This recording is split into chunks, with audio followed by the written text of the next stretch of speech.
মোদির ভগবানকে মনে পড়ে ভোটের সময়। ভোট আর ভগবান মোদির কাছে সমান সমান। ভগবানকে মনে করে মোদির ভোটের সময়। দেখলো রাম মন্দির দিয়ে হচ্ছে না, বাজার খেলো না। রাম মন্দিরে সব সাধুকে বাদ দিয়ে, সব পূজারীকে বাদ দিয়ে একাই পূজারী হয়ে গেল। দেখলো মার্কেটে খেলো না। গতবার দেখেছেন ভোটের সময় কেদারনাথের গুহায় ঢুকে গেল, 3 দিন রেস্ট নিল, ট্যুর করলো। কেদারনাথের মন্দির ঘরে ধ্যান করেছে না ভান করেছে আপনিও জানেন না, আমিও জানি না।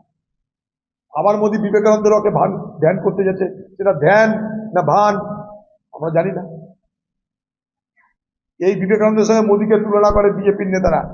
তার জন্য আমি প্রতিবাদ করেছিলাম পার্লামেন্টে, তার জন্য আমাকে সেখানটা গালাগালি শুনতে হয়েছে এই বিজেপি নেতাদের। তারা বলে নরেন্দ্র মোদী আর নরেন্দ্র চন্দ্র, দুজনের নামই নরেন্দ্র।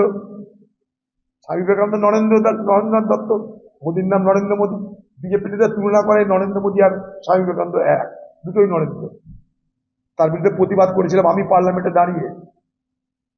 আজকে সেই নরেন্দ্রনাথ দত্তের নামে যে বিবেকানন্দ রথ, সেখানটা মোদীকে ঠেক নিতে হচ্ছে। এটা ধ্যান না, এটা আরেকটা ভান, এটা আরেকটা ভণ্ডামি। অর্থাৎ ভোট শেষ হয়ে গেলেও ভোটের দিন পর্যন্ত যেন মোদীর ছবি মানুষের কাছে জল জল করে, এই দেখো মোদী থানে চলে গেল।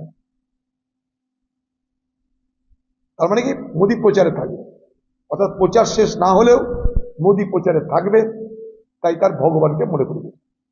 ভোট এসছে, ভোট এলে মোদী ভগবানকে মনে করে। আর ভোট হয়ে যাওয়ার পর মোদী নিজেই ভগবান হয়ে যাবে। মোদী তো বলছে ওই নাকি ভগবানের ডাইরেক্ট লোক, ভগবান তাকে পাঠিয়েছে। যখন ভগবান পাঠিয়েছে ধ্যান ধ্যান, তোমাকে এত তোমার ধ্যান করার দরকার কি আছে?